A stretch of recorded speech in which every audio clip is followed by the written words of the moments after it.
Well, we're getting closer to the end here, starting into retirement planning now. So hopefully your project is coming together for you.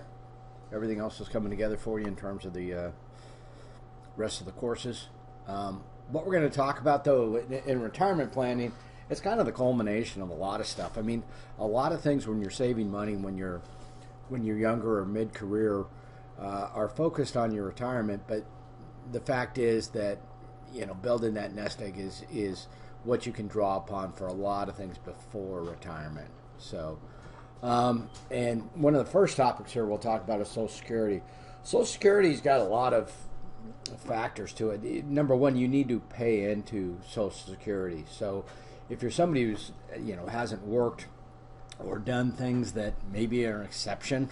A lot of people, especially like in kind of a gig economy or maybe working under the table or doing other stuff that's not contributing to Social Security, you're going to find out that the amount you're going to get in Social Security is even less. I started working when I was 14 or so, so I've got tons and tons of quarters of Social Security.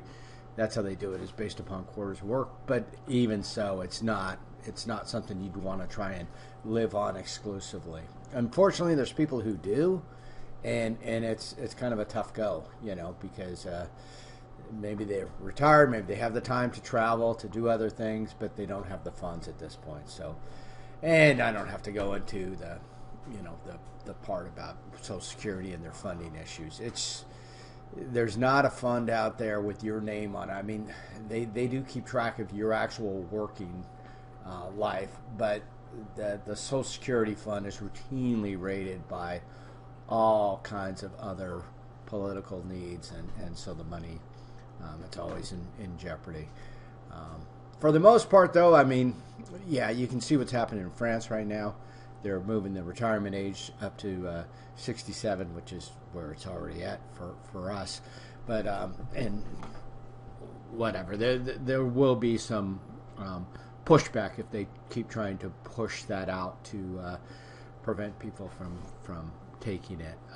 Now, you can take it as early as age 62, but it's a reduced amount. I looked at some of the numbers, and you can do this too. You can go on the Social Security site. You can look at, type in your information, and it's got, regardless of your age, as long as you're part of the system and have a Social Security number, you can see how much you would get. So obviously, if you're doing your term paper, take a look at that and see what that would be. For me, if I was to take it at 62, it'd be basically about $1,000 less. And if I was to take the full amount, it'd be, sorry about that, it'd be about $3,400 a month at full retirement age, and at if I start taking it at 62, it would be like $2,300 a month. So which but if you're paying rent, oh my gosh, I mean, you'd have half your check gone, if not close to all your check. And anyway, so it can just set you up kind of for failure. They're also doing a means testing thing. If you're making, I think above like about 20 grand a year, they start even reducing the Social Security. So it's kind of bad in that way. It disincentivizes people from working. Yep. So 1220 in their case. Also available for the disabled, which is a good thing. But should the disabled be? Should the funding for that be taken from Social Security? It's kind of an unfortunate artificial burden upon Social Security. I believe, and maybe a lot of other people do, that the funds for disabled should be taken out of a general fund rather than the retirement fund, because I'm talking about people who are disabled in their 20s, 30s. It's the states are all for this because the states typically get involved in a lot of what would be classified as welfare programs, and if they can transfer that to the federal government, then it relieves the burden. And so the lawyers know this, and there's actually one group of lawyers, I don't know if you've ever seen them on TV, they used to be around, these kind of yahoos with they wear cowboy hats, and they advertise how they can get you federal Social Security, And the states, they really made their money from the states because the states would pay them $1,500 per person that they could switch from state programs to the federal program. And whatever, it just puts a bigger load on a program that's already in trouble. So survivor benefits, certainly. So that's only fair. I mean, obviously, if it's some traditional with a stay-at-home spouse type thing, and the other person was working, if they were to die or perhaps die in the job, something like that. Well, I guess that's not funny, but anyway, yeah, the payments would continue, and also for the children. Retirement benefits. So, yep, beginning age 62, 65 to 67. It's the 65 people are being phased out. That's generally what they do. They'll try and get a few people to vote for them when they want to raise the age to 67. The politicians, they'll say, oh, but it doesn't affect you, so they can think that those people won't vote against them. Old people tend to vote, which is the reason why a lot of times the programs are the last to change. Limited income. Yeah, so like I said, about 20 grand. Retirees live longer. Well, part of this, one thing when they talk about the average life expectancy, keep in mind that if you've made it to age 65, 67, your life expectancy is actually higher. Because when they talk about, the average person lives to age 70, whatever, say 74 or something like that, or 80, whatever it is, I'm not certain. They're taking into account, suicides, infant mortality. They're taking all these other hurdles that you've passed. If you've made it to age 65, 67, yeah, you're probably good into your 80s. So you have to plan your retirement as such. But again, with COVID and a lot of other things that went along with that, maybe some late diagnosis of cancer due to slowdowns and things like that, we did have a spike, and the life expectancy actually went down. Anyway, so yeah, many people have realized that if you're dependent upon Social Security, that's not putting you in a good spot.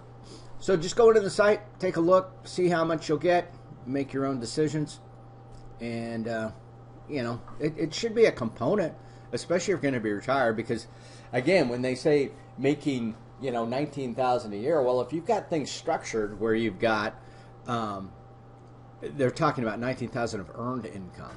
So retirement, rentals, property income off of property rentals, none of that counts. So you could actually be doing pretty well and still drawing Social Security.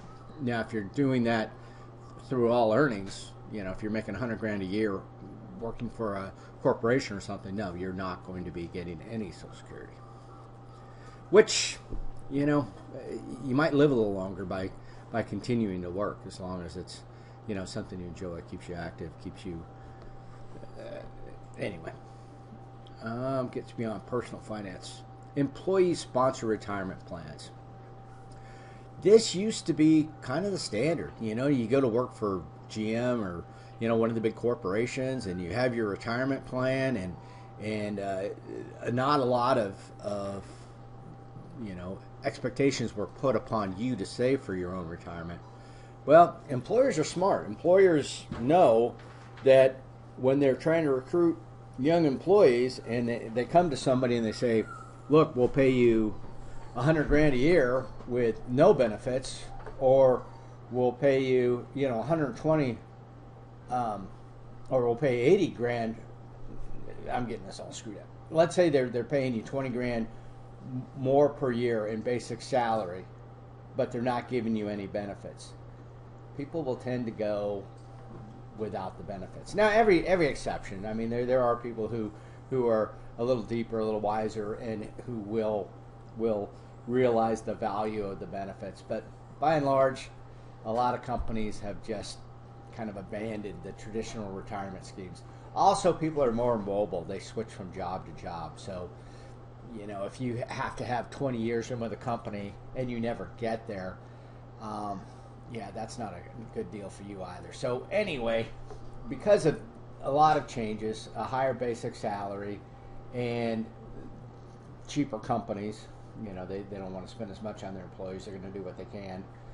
Um, the, most retirement plans now are self-funded. Now, most good companies, and in order to be competitive, most companies have some sort of scheme where they help you in terms of a matching plan, which means, for example, a typical scheme would be where you know you can contribute to your 401k and they will match. So let's say you put up 4% and they'll go ahead and put up 6% and 6% of your annual salary.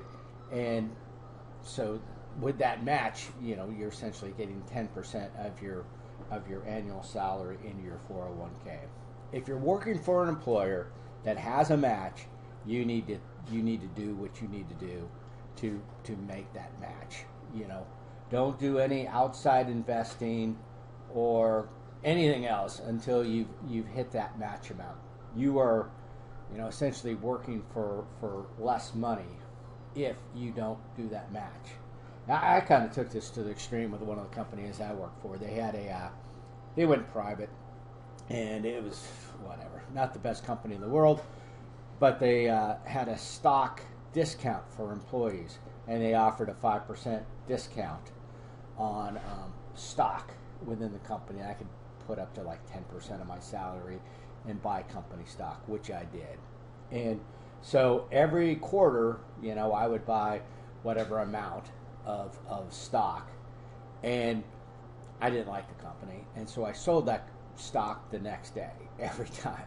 And they didn't really care. They're a big faceless corporation. They're not really keeping track. But so I'd buy the stock at a 5% discount and then sell it for full price the next day. And it wasn't a huge deal, but it did net me about, I think, $700 to $800 per year in just extra income in my mind. Let's look at other things. So when we're talking 401k, so there you've got IRAs, you've got 401ks, and some other programs. And the military has a thrift savings plan, a TSP. There's some deferred plans for people who are individually employed, self-employed. All those plans where they say tax deferred, what that means is that, let's say you're making 100 grand again, and let's say that you're eligible to put up to about 20% into a tax deferred retirement plan, so like a 401k, something like that. What that means is when you go to pay your taxes at the end of the year, you did the full amount, you did 20,000 into the tax deferred retirement plan, your 401k, your income that you report to the IRS is only going to be $80,000. 20,000 of it was put into that 401k. So you're going to be paying less tax each year. Now it's tax deferred. So it's not going to be completely, escaping taxes. It just means that it won't be taxed until it's withdrawn from your retirement account when you're ideally beyond age 59 and a half. Because if it's 59 and a half, then it's not subject to any penalties. If you take it out before that, you're going to pay a 10% penalty, and it's also going to be added into your earnings for that year, and you get taxed on that. So tax deferred 401ks are quite popular. There's also another 401, and if somebody just says, an IRA, what they're talking about is a traditional IRA that's tax deferred. If they use the specific word Roth IRA, Roth is a special, it's a politician's name who set up the program, but Roth IRA means you're using after-tax money. So let's say you put $5,000 into a Roth IRA each year, and you're making $100,000. You could also be contributing to a regular 401 in addition to your Roth, but for the purpose of the Roth, let's say that's all you're doing. So you're making 100 grand a year. You uh, go ahead and contribute $5,000 to your Roth IRA, you're taxed at the end of the year on the full $100,000. That money that you put into the Roth IRA is fully taxed before it goes into the account. But it has the same constraints on it that can't be taken out till 59 and a half.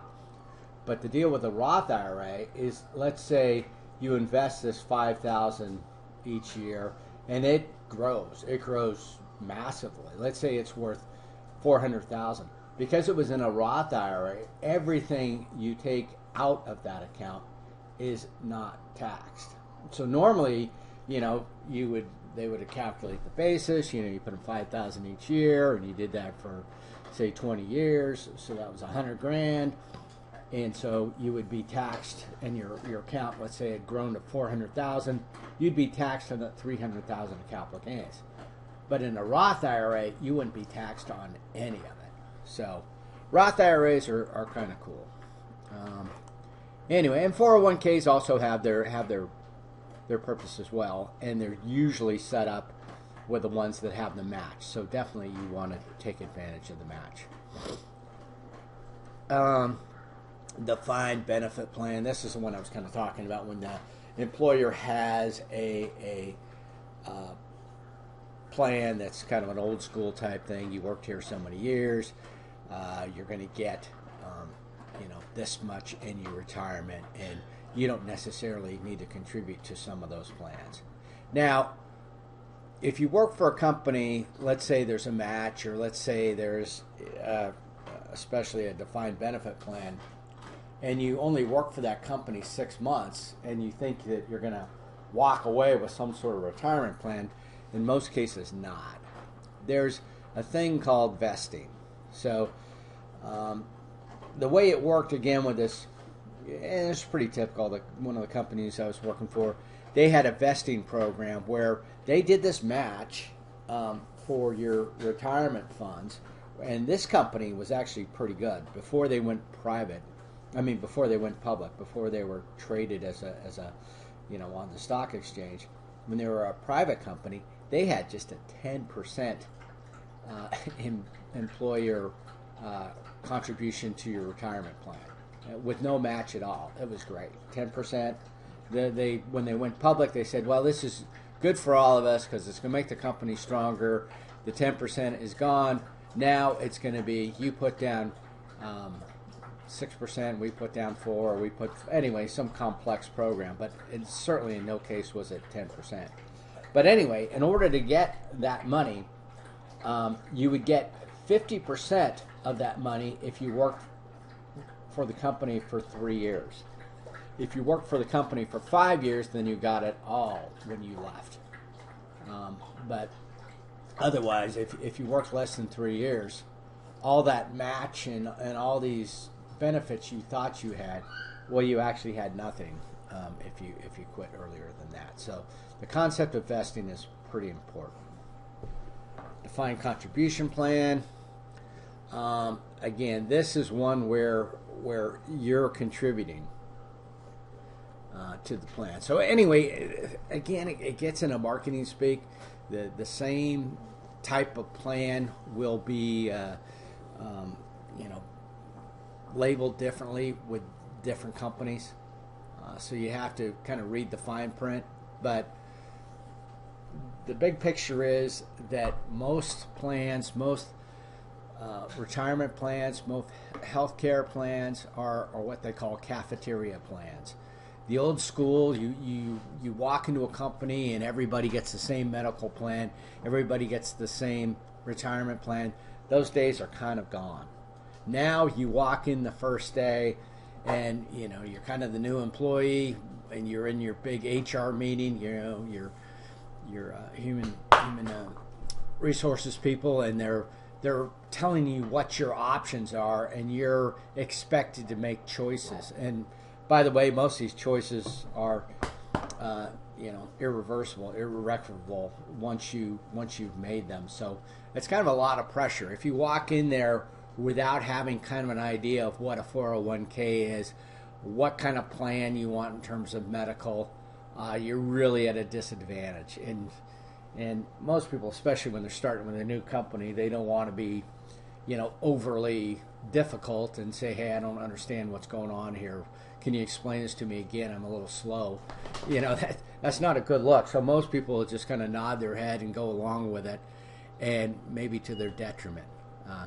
The other problem with the cafeteria plans, or it can be a good thing, is if your spouse or whatever your coverage is for your partner, what have you, you need to know what their plan is like, so you don't have redundancy. Let's say your spouse has got this amazing health care plan, and the company you're working for is like, not so great. You may want to just opt out and keep whatever contribution you're going to have to make to your kind of cheesy retirement plan or cheesy medical plan, and make a little bit more money since you don't need the redundancy. And having two healthcare plans, for example, you'd think, oh, that's good. I've got a backup. It doesn't necessarily work that way. Every insurance company wants to not have to pay for your particular problem. So when you go into the doctor and they say, what's your insurance company? You're going to list, your primary. And if there's a secondary, expect, there to be a huge paperwork squabble going on as one company tries to say that the other company has to pay the bill. And so I finally, with the company I had, because I had a military retirement and with some health care, and I had the private one offered through the company, I think it was 54 pieces of mail I got regarding the competition of the private company not wanting to pay. I finally got rid of the private company and just went exclusively with the military one, since I had the option, and since it just simplified my life greatly, because that the private company never ever wanted to pay, and so I got really no benefit from having them. So anyway, it'd be the same if you had two private companies. So keep in mind and make your choices. Usually companies will have what they call an open season, probably in November of each year, where you can make changes, but they typically will not let you make changes within the year. And sometimes some of the retirement plans, you're stuck with what you opted in that first day in that human resources meeting. So know what you're getting in on. Oh, so as we've been talking about before, people will wait too long to save. They won't start saving early enough. The best ways to do this, obviously, is paying yourself first, setting up a regular plan. But it also, things like student loans and other debts that you have out there, having a brand new vehicle. Some of those things really affect your ability to save. And so, again, I'm not trying to say you need to be denied all those things in life, but keep in mind that notion of opportunity cost, the fact that you've got a lot of loans to pay off or other debts to pay off before you can start saving for retirement, will definitely have an effect. And the time value of money principle is going to hurt. So anyway, the employer plans are out there. The contribution part, the match part, you should be a fairly well-educated employee in terms of knowing what you're kind of getting in on that first day in that HR meeting, and know, kind of have a game plan of what you want. Typically they'll give you a few days, they'll give you some brochures, they'll let you pick some companies, of your own choice, but it does put a little bit of pressure on you to know what's up. Yep. Number of different funds.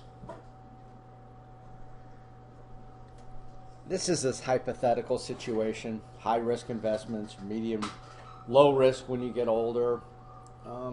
There's a lot of other variables though. For the longest time, and I'm talking up until about 2 years ago, the high risk investments were just doing super, super well.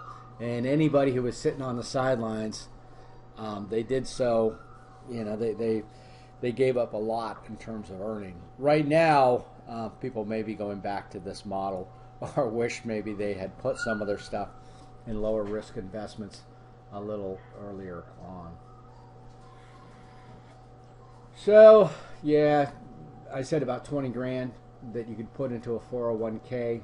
Again, there's other plans out there depending on what your employment circumstance is. For most private companies, it's a 401k. Yeah, double up to catch up when you're older than age 50, but again, that money is only going to be earning interest for 15 years or so before you actually retire, so that limits things. Yeah, if you take that money out before age 59 and a half, there is going to be a penalty. So, but you can take loans against it. What you don't want to do is you don't want to take a withdrawal, a disbursement, anything like that. If you get a check when you're switching companies and you've got a 401k and you want to switch it to the new company, you want to roll it over. They may send you a check, sending you the funds that were in your IRA account, your 401k account, but what that check needs to say in terms of the person that it's made out to is for the benefit of and then the new company and your name. If it just has your name on it, you have taken the money out of that account directly. You've had a withdrawal, a disbursement, or whatever, and you're going to be penalized and taxed on it. So just because you've got a 401k in a particular company doesn't mean that it needs to stay there. You can consolidate them all under one account, with whatever company you choose, maybe the account of your new company. But make sure when you're doing that, you use the terminology rollover. Most of these people are smart enough to help you out and not basically screw you over by making an inadvertent withdrawal for you. But you have to, again, keep track of it because it's irreversible. If you've made that error, you're kind of stuck with it. Matching contributions, yep. 10% penalty, yep.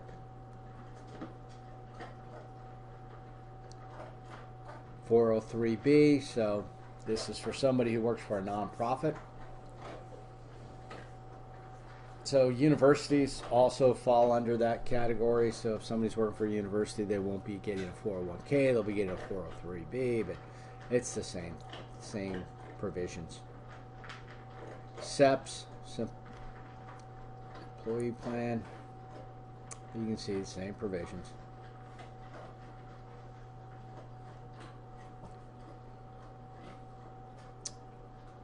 Profit sharing. Sometimes companies will offer this. There's a couple companies in town that do this. There's employee ownership programs. There's stock programs.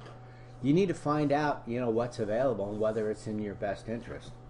The profit sharing thing, that's not something you need to opt into, but the buying shares at a discount or the unique things within your company, look and see what those benefits are because they could contribute.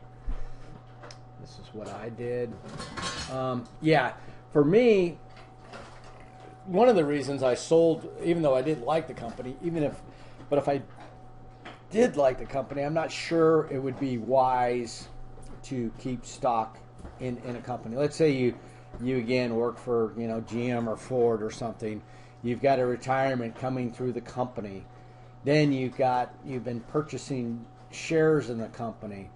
You've got kind of all your eggs in one basket. I don't know that I'd want a retirement plan and stock ownership all in the same company. If given the option and there's no penalty, which there wasn't with the company I worked for, again, I sold those shares each time, and I would actually put them into a different retirement plan or buy stock or buy whatever with them. But I wasn't going to keep them in the same company since I was already working for that company. If that company went under, I had not only exposure of that, but also the stock price would plummet. Not good.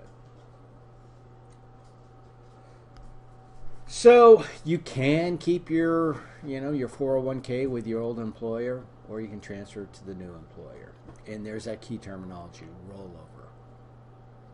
So 401ks, IRAs, they tax deferred accounts is the broader categorization. Tax deferred meaning you've deferred paying taxes on it. It's income that you've earned now, yet you haven't paid taxes on it. The notion, and maybe this isn't a good assumption, is that you're going to be in a lower tax rate as you get older. When you're not making much in terms of income, theoretically you should be, being charged less tax by the government. If you're somebody who maybe is a bit pessimistic and you expect tax rates to go up in the future, you might not want to make that bet. So that's up to you. I think most cases, though, when your only income is your retirement money, that's probably a pretty safe bet. Another type of retirement plan, a KEO for self-employed people. So again, all these types of tax-deferred plans exist. It's just what category you fit into.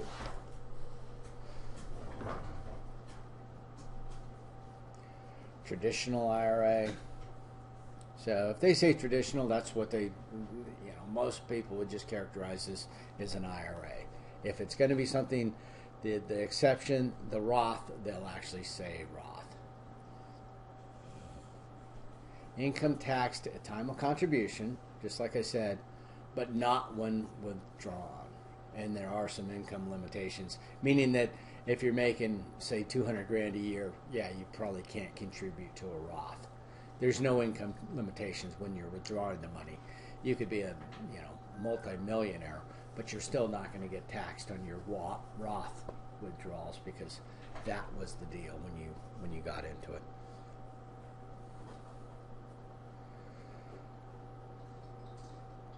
Yep, that's exactly what it is. So, I own some real estate that was actually under a Roth IRA, and it's just raw land. Typically with land, real estate's a great investment, and it's got some unique tax benefits. For example, you many times cannot have to pay any capital gains on a home as long as you've lived in it 3 out of the past 5 years. That's not true with stocks and other things. There's no way to avoid the capital gains tax. So that's something to be said. Now, when I owned raw land under a Roth IRA, regardless of what that property is worth when I sell it, all of it will be tax free. So, I had a friend who was we were living in Spain at the time, and he had some investments that did not go well for him in Spain in Spanish real estate. Super speculative market, didn't do well, but he had a house that was in East LA, in a bad neighborhood. And this guy was fairly well off. Well, he was going to have to move back to his rental home in East LA and live there with his wife for 3 years because he was hurting for money and needed that he didn't want to pay taxes on the amount that house had appreciated. So he was going to suck it up and give up basically 3 years of his life and live back in East LA to avoid having to pay taxes. So never found out what came of that, but it can be a crazy situation. Sorry. Factors of choice. Yep. All of these tax deferred accounts, those assumptions based upon what tax rate you're going to be paying when you withdraw, that's key. So marginal tax rates at the time of contribution, withdrawal. So for most people, when you're making your maximum income, let's say you're making, you're at the pinnacle of your career, you're making $200,000 a year, you definitely want to avoid taxes to the max extent possible. If you're somebody who's only making $50,000 a year, the advantages of the IRA are not as significant because you're not in a very high tax rate right then, and it may not be significantly different given your current income than when you're in retirement. And then also when you withdraw the money, if you intend to work throughout your retirement, your tax rate is probably not going to go down. Annuities, they just kind of throw this in here. Annuity just means a series of annual, series of equal payments that typically occur annually. A lot of times they'll be sold as a retirement type product. So in an annuity, for example, let's say you give a company, $10,000 and they start making payments to you. It would all be in a contract, but the terms of this annuity would be you give us $10,000 and we give you $100 a month forever, for the rest of your natural life. It's kind of like life insurance, but the opposite. Life insurance, the only way you can collect is to die. With annuity, you collect by living. So it's kind of positive in that effect. The problem with it, though, is annuities sometimes, there's always going to be a certain amount of complexity in the contract, and therefore they need to be sold by typically a life insurance, licensed person who's getting charged the commission. So we've got that commission problem, and it's usually just an augmentation to your retirement. At some point in your career, you have a bunch of money, you buy this annuity, and it can even be a deferred annuity. Let's say you put down the $10,000, and 20 years from now, they're going to start paying you, say, $250 a month. So considerable more money, but the payments are not going to start for a long time. But in order to get those payments, you have to be alive. So they can be, the terms of an annuity can be whatever the company, writes up. But an interesting product, but not something I've got. I don't think they're that popular out there. Variable annuity, yeah, sometimes that amount, that $250 in my example, could actually vary based upon what they've invested in. And then high fees are the disadvantage, again, because they're managed, sold through a life insurance agency. And then other fees if you decide to take your money out. So you're probably not going to buy an annuity unless you're kind of in a situation where a salesperson has kind of talked you into it. It's not something most people just gravitate to. No load annuities if you decide to go that way. There are some lower cost options. So how much are you going to need? Yep, or how much you're going to end up with. These things don't do justice compared to the charts that we talked about the first day of class, and also the materials on those that you'll get from the mutual fund websites. Go on to Fidelity, Vanguard, T. Rowe Price, Ameritrade, any of those people. Look in the retirement sections. Look at some of the tools they have, and use that to develop your plan. They're pretty good. They you can screenshot them, put them into your term paper. You can do what you want, but the information you're going to get is a little bit more useful than just a chart. What they're explaining here is compound interest, and yeah, it's valid, but it's not as dramatic or as useful as the interactive charting that's available. So I'm not going to spend a whole lot of time on this. Yeah, $5,000 annual investment, so whatever, $500 for 10 months of the year, and you're going to end up with a fair amount of money. But again, use the charting, use the other tools that are available to you. And the more it goes up, the higher the interest rate, the better. Now, again, these interest rates, they're ideally, it's done over a long period of time.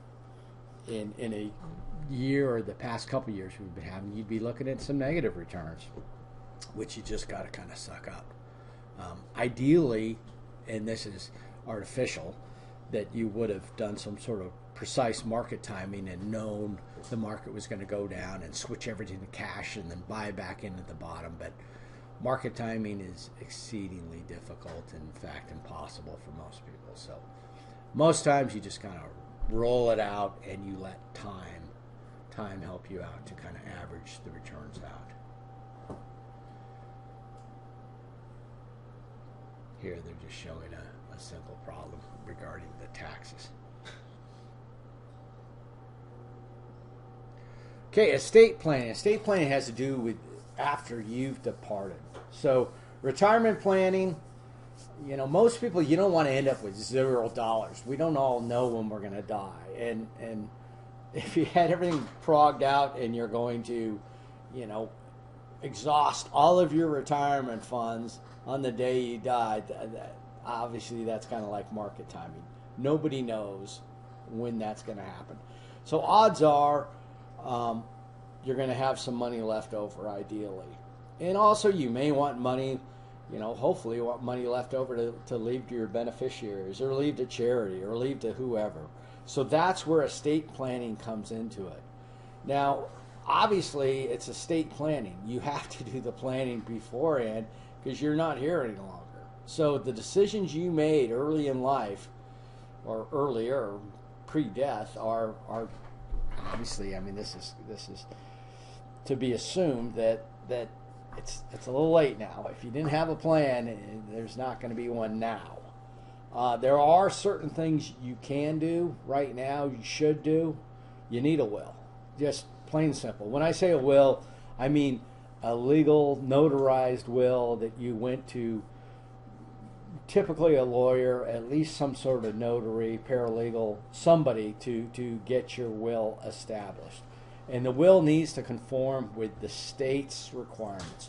Probate court is the court that deals with wills, and they're at the state level, not the federal, not the city, county, any of that. So again, if you move from state to state, you need a new will because each state is different. So the terms here, the estate, yep, that's the assets. What they do is if you pass away, your funds would typically go into some sort of trust, and things would be paid off. The home would be paid off, the cars would be paid off, everything would be settled, and your accounts would kind of be squared away here. And then hopefully there's, money left over. And then once that money left over is determined, then that's distributed to the beneficiaries in accordance with your will. If you don't have a will, that's not a good thing. You've died what they call intestate. You've died without a will. And so you're going to have to go to this probate court, and it's going to be fairly ugly. First off, if the probate court, they're always backlogged. What simplifies their process is when somebody has a will and the estate just kind of comes through probate court and it just basically gets stamped because the work has already been done. You specified how things are supposed to be distributed in your will. If you didn't have a will, you die intestate and you have a large estate, well, now the probate court has to determine. And there's guidelines within the state, but just the same, these people are not going to be in a big hurry to get your estate settled because, frankly, you didn't put in the effort. Why should they? The lawyers will take a big chunk of your estate since, they're going to have to do a little bit of work here to figure out and do some of the work that would have been outlined in the will. So they're going to take a big chunk. The probate court's going to take a little bit of a chunk. And anyway, it's just going to be a mess, and your beneficiaries are going to be left hanging. They may get some money at the end, but it's going to be some time in coming. So avoid all that and have a will. So anyway, the will be specified. Now, you don't want a will that's too specific. There's certain life events that require a new will. Marriage, perhaps, but the birth of another child, Not necessarily. Moving within the state? No, not necessarily. Unless you make it real specific, unless you put specific names in there or specific addresses, which you can, but in most cases that's not a good thing. You want more of a general will that just validates how you want things distributed. Whoops. Reasons for having a will. So, yep, the way things go. Names your beneficiaries. Intestate, I talked about that. Dying without a will. And, yeah, court appoints an administrator if you're dying intestate. It's just going to be a mess, and it's completely unnecessary. Now, that being said, too, if you have a will, you're not here, right? So your beneficiaries need to know where the will is kept. Creating a will. So, yeah, you have to be of legal age, mentally competent, not under duress, signed and dated, witnessed, and use of attorney is recommended. So, yeah, just, it's not that difficult. I've done this, a few times, and not a big deal, and if you need a will, I would look for a semi-low cost solution. This may not require an actual lawyer or maybe a lawyer just involved in part of the process, but most of this can be done with a paralegal and also done by you by just filling out the worksheet or whatever they have. What's going to happen is you're going to just fill in the blanks in like a drop-down menu on an online form. Then perhaps a few days later, you're called in to the office for the signing of the will. Not a big deal. You walk in there and you review the will. You make sure it's, all the names, everything's correct on it. They, will call over a couple, 3 witnesses, which are just random people walking around the office. They don't need to know you. They don't need to sign. All they're doing is verifying that you're the one who signed the document. So it's not like you need to show up with, a group of friends. Anyway, and boom, you're done. They hand you your will for your keeping, and you're done. And you've left everybody in a much better situation. Now, these guys getting these different types of wills, in my mind, there's only one will, because sometimes people will reference, a holographic will or a living will or other. Holographic will doesn't. Why bother? It doesn't matter in a legal sense. It's not a recognized will. Living wills and some of these other wills that have to do with medical conditions and when to pull the plug and all those kind of things. Yeah, those are maybe nice to haves, but they're not the legal will that's going to take care of the distribution of your assets. So from a personal finance perspective, there's only one type of will, and that's the will that has the beneficiaries designated on it, is signed by you, and was prepared by a lawyer or somebody else cognizant of the legal requirements of a valid will. Distribution of estate can be by percentages, can be to all my children equally. So if you got one child or if you got 5 children, it's fine. You don't need to change the will every time there's a new child born. To my spouse, or you can put actually the person's name in. Unfortunately, sometimes those names change, but whatever. Executor, the person who's going to control the will. It could be a lawyer, it could be somebody else. Collects debts owed, so the person who's going to settle it out. There could be 2 people involved, maybe somebody and then actually a lawyer that they appoint to do this. And there's lawyers who specialize in this. But again, they're going to charge a fee to get this done. Guardian, that gets more into other issues in terms of who's going to take care of the children. Sometimes you can put that in the will. Yeah. I don't ever recall having that terminology in there, but the signature and the witness is huge. last letter of instruction. I never had that either. Funeral arrangements. I mean, anyway, that's a personal decision. Changing your will anymore, because a will is not that difficult to do, and we do have word processors and stuff. We've had those for about 30 years now, so it's not like the thing is hand typed out. You just run a new copy with the changes and you sign it. You could also do this codicil, which is just an addendum to the will, but it'd still need to be signed and witnessed and all the rest of it. So most people just go with a fresh will. It's not that much more difficult. But I would argue that keep the will only as specific as it needs to be. You don't need to put, I wish for my stereo to go to such and such. Now, all of my possessions, I wish them to go equally to whatever, or however you want to do it. But generally, the more general the will, the better. So probate, that's that court that I was talking about, state court. Executor, the assets. And again, there's lawyers that could help you in this process. And again, a lot of times you don't need a full-blown lawyer. I mean, it may be a lawyer's office, but the people who are actually doing the work, the paralegals, the clerks, they work at about a third of the cost that a full-up lawyer does. So doing some of these little details, that might be better done by the staff rather than the lawyer himself, herself. Sample will.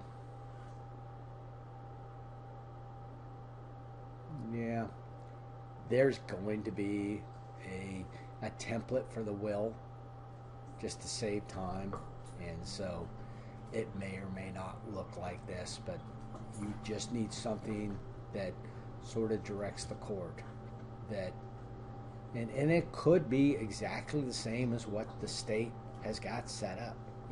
If you die intestate, there's going to be certain assumptions made that your spouse is going to get your property. If that's what you want anyway, it still helps to have a will because you've confirmed that and you've expedited the process. You haven't left any questions out there. Trustee, guardian.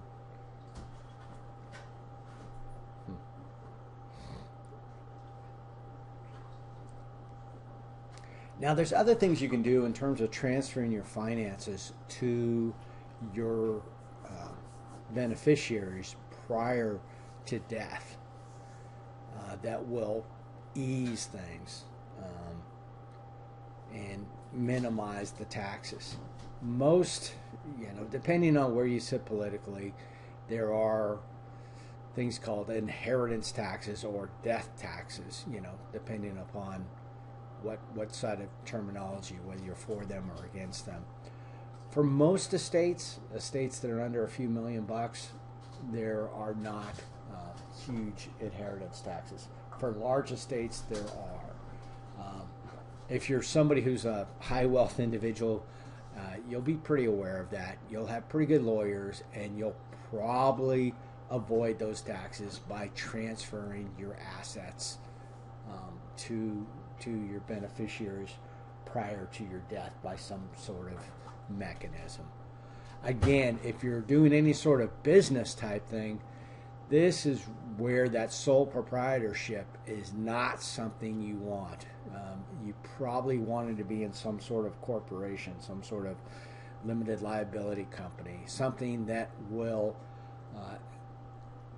that has its own, it's considered a legal entity. A sole proprietorship is tied to you.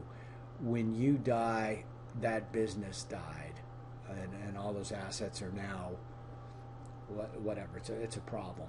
If it's a corporation, just because you're dead doesn't mean the corporation's dead. So that company can still function, and if you had, a child or a spouse or somehow somebody else was part of that company can still function, and the assets are not. It's not all just a mess and screwed up type thing. So Something to be said, but that only applies if you have a business type thing. But any property that you can transfer prior to your death is generally going to be advantageous. So you can see the numbers were quite high, and this was even back in 2019. If you're above those limits, yeah, 40% is a pretty big take. So let's say you're a family farmer. Most farmers aren't necessarily raking in huge amounts of money, but they may own a lot of land, and the land may be valuable. So, the land value could exceed this amount. And oh, by the way, 40%, and they want it in cash. The IRS wants their money, so you're going to be selling property, which is obviously going to kill the farm. So that's why many times farms are not set up as sole proprietorships.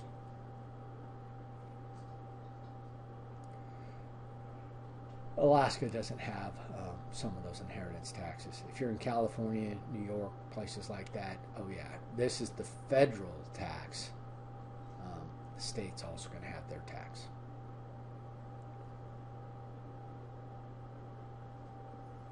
Yep, got to keep track of what the value of your estate would be. So again, things can be set up to avoid some of these taxes. You can even gift, property. I'm approached, because I've got a fair amount of land, approached by some of these companies, because property I've got is going to stay either, in some sort of non-commercial use, i.e. it's not going to have a big subdivision put on it. And so if I was willing to sign away those rights right now, put a restrictive covenant, say a conservation easement on my property, that means that I would sign away the rights for my property ever to be developed, which is not necessarily a bad thing, but it would obviously diminish the market value of the property, because there would be fewer people who would be interested in purchasing it. Anyway, in recognition for that, if I was to sign a conservation easement or an agricultural easement, I would be able to lessen my tax burden. There's typically a means within, the taxing authorities, in this case the borough, where since that property is designated as land that's not going to be developed, the tax rates would either go away or be greatly diminished. So there's ways to do that. And then also just putting the land into a trust. But if you're one of those individuals that's looking at paying a lot in some sort of inheritance tax, you will want to explore those options. Living trust, revocable trust, irrevocable living trust. So some of these trusts, when I was talking about a conservation easement, that would be irrevocable. You can't take the tax benefits of saying this property will never ever be developed and say, take all those benefits for a number of years and then say, yeah, I've changed my mind. I'm going to, put a gravel pit on this property and the rest of it's going to be in houses. And no, it would be irrevocable. Once you would sign that easement, giving away those development rights, they would be gone forever.